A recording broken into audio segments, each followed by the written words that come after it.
We're going to be looking at this Channel 4 news discussion with a couple of experts, Christiane Amanpour and Mark Ghigliotti.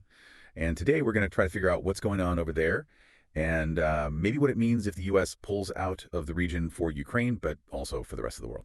Yeah, it's easy to get kind of lost in the day-to-day news cycle, but one of the things that really sticks out from this discussion is just how much impact the Trump administration's actions had. Yeah. Even though he's been out of office for a while now, like specifically his decision to freeze military aid to Ukraine Right. back in 2019 sent shockwaves across the globe, really. Yeah, and you had such a mixed bag of reactions to it. Oh, yeah. European leaders were like, oh my gosh, what's going on? Right. Zelensky's like, oh, thank you for the support. Publicly. But like behind the scenes, everybody's kind of nervous, like, what is going on with this? Yeah. I mean, you got to remember this is all happening with the backdrop of relations between the U.S. and Russia were already pretty shaky. Right. Dmitry Peskov, Putin's spokesman at the time, actually said that the Trump administration's changes to foreign policy were fitting our vision. Wow. So you can kind of see how Russia might have interpreted this move as a sign that, okay, the U.S. is stepping back.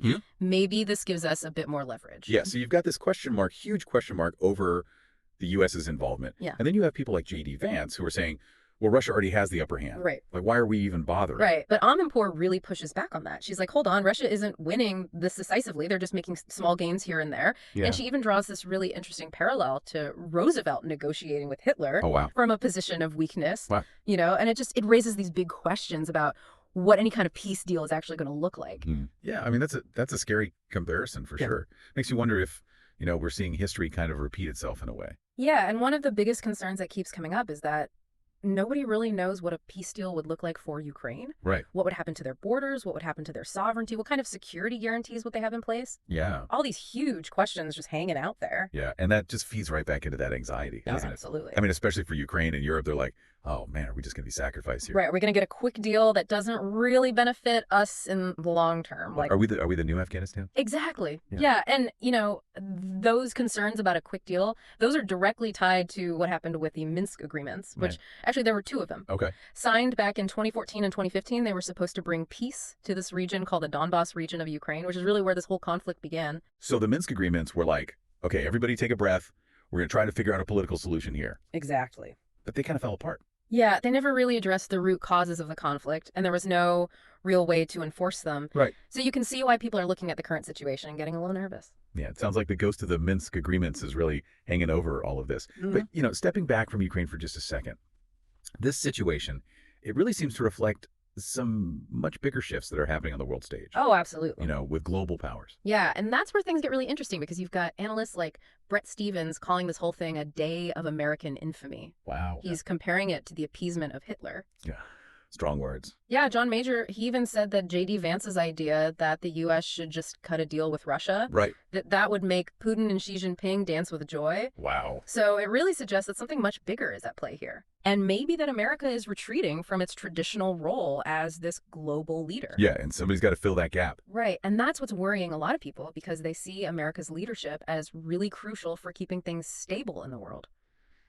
Upholding that rules-based international order. Yeah. That came out of World War II. So the big question is if the U.S. is stepping back, who's stepping up? Okay, so then where does Russia fit into all of this? Right. I mean, they're trying to flex their muscles on the world stage, but do they actually have what it takes to, Right, to really challenge the existing order. Yeah. Well, Ghigliotti makes this really interesting point. Okay. He says, yeah, they're active in various parts of the world, places like Africa. They've got this alliance with North Korea, but their approach is more like guerrilla geopolitics than like true great power competition. Okay, so what does that mean, guerrilla geopolitics? So it's more about using limited resources to get the biggest impact possible. They're not trying to build up this huge military presence everywhere or just pour tons of money into development aid. Good. It's more about targeted interventions, using things like private military companies like the Wagner Group. Right. Forming these strategic alliances with governments that are looking for an alternative to Western influence, and then really effectively using information and cyber warfare. So they're playing a different game, but they're still playing to win. Exactly. And that makes them really unpredictable because they're willing to take risks. But it's also important to remember that even with this guerrilla approach, they still face limitations. Like what? Well, their economy is actually pretty small, especially when you compare it to a country like China or the U.S. Right. They're really reliant on energy exports, and they've been hit hard by those Western sanctions, which have limited their growth. Yeah. Militarily, they've shown that they can be a real force, Right. but they're not on the same level as the U.S. or China. So more of a regional power then, with global aspirations. Yeah, that's a good way to put it. Yeah, they're punched above their weight, but they're doing it strategically. Right. And they know their limits. But even with those limits, they're still making a lot of noise, Yeah, they are. on the world stage. And one of the things that makes them so hard to predict is this really interesting generational divide that's emerging within the Russian elite. Oh, okay. You've got Putin, who's really focused on staying in power, Right. cementing his legacy. In the short term. Yeah, exactly, in the short term. But then you've got these younger leaders who are really worried about Russia's long-term dependence on China. Oh, so you've got this tension between the people who are like, let's just get cozy with China because it benefits us right now. Right. And the people who are saying this could be really dangerous down the line. Exactly. And that makes for a very unpredictable future, Yeah. not just for Russia, but for the whole world. So lots of moving pieces here. We've got a lot more to dig into, so stick with us. Yeah. Okay, so we've been talking a lot about Russia, but what about China? What are they doing over there? How are they viewing all of this stuff happening in Ukraine? And it's their long game here. That's the million-dollar question, isn't it? Yeah. China's role in this is definitely something to keep a close eye on because they're walking a really fine line right now. Right.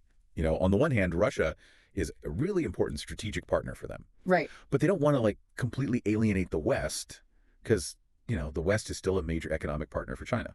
Right. So they can't take sides too definitively. Yeah, exactly. They've offered some support, rhetorically Right. to Russia, but they've been very careful not to give them any kind of direct military aid. Right. So it seems like they're trying to play it safe for now, Yeah. but they're definitely keeping their options open. That makes sense. I mean, they don't want to, rock the boat too much, but playing it safe doesn't necessarily mean that they're not still looking out for their own interests. Oh, absolutely not. And that's what makes China so interesting to watch. Yeah. Because they're very patient, they're very strategic, and they're playing the long game. Yeah. They're not looking for a quick win in Ukraine. Right. They're looking at the bigger picture. Okay. How can we use this situation to benefit us 5, 10, 20 years down the road? So maybe undermine that U.S.-led world order along the way. That's certainly a possibility, but it's also important to remember that China's rise, it's not a guarantee. Right. They've got their own issues they're dealing with. Yeah. A slowing economy, an aging population, internal political tensions. The future is not certain for them either. Right. So a lot of uncertainty all around. Yeah. Which brings us back to this idea that the U.S. might be, stepping back from its traditional role on the world stage. Right.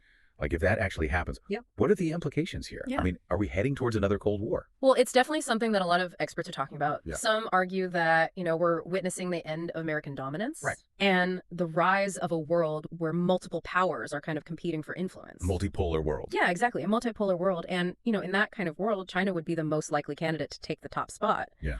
But it's not that simple. There are other players too.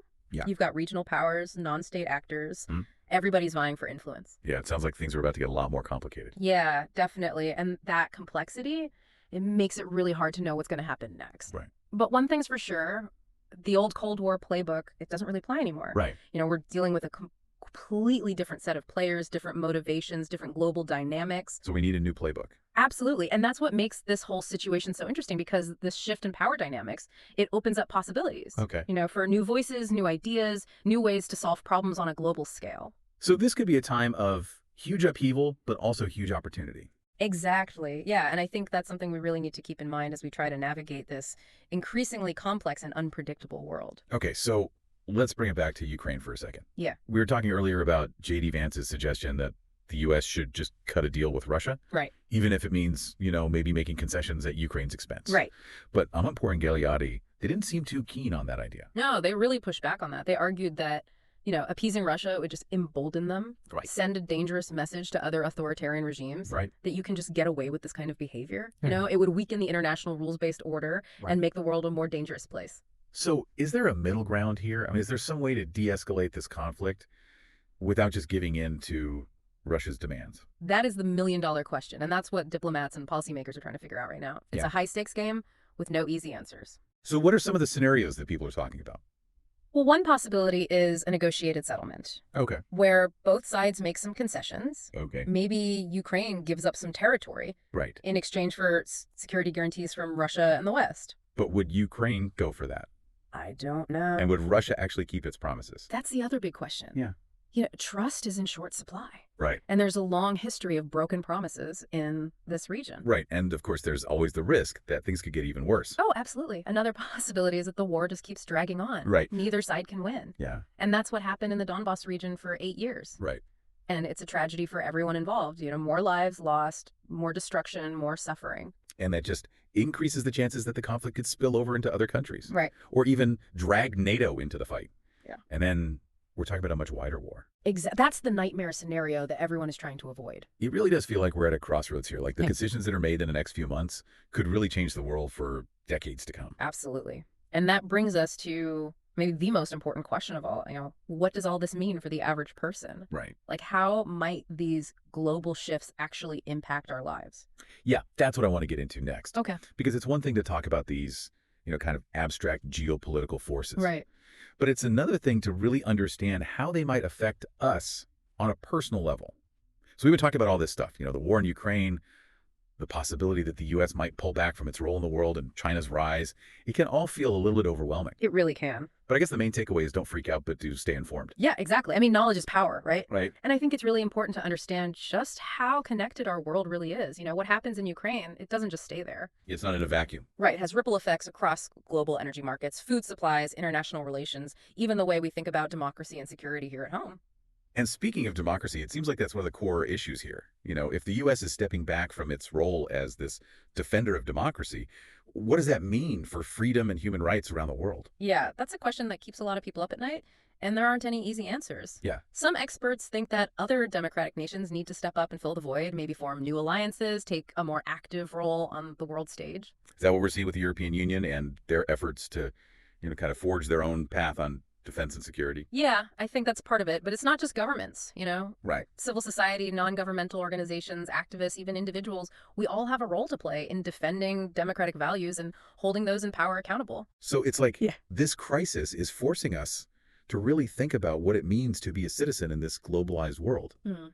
It's not just about voting in our own elections anymore. Right. It's about engaging with what's happening all over the world and recognizing that we're all connected. And it's also forcing us to confront some uncomfortable truths about ourselves. Like, what do we really stand for? What are we willing to fight for? What sacrifices are we willing to make? It's a lot to think about. It is. But I think that's what this deep dive is all about. Yeah. We're not just trying to give you the facts.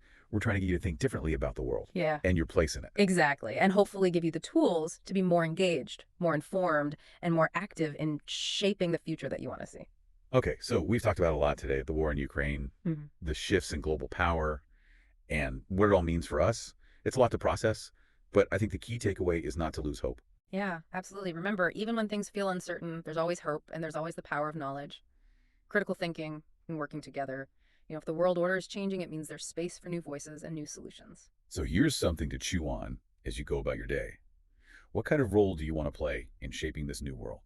How can you use your voice, your actions, your choices to make a difference? Yeah, keep asking those tough questions, stay curious, and never stop learning. Well, that's all the time we have for today. Thanks for joining us for this deep dive into what's happening in Ukraine and around the world. Until next time, stay informed and keep those questions coming.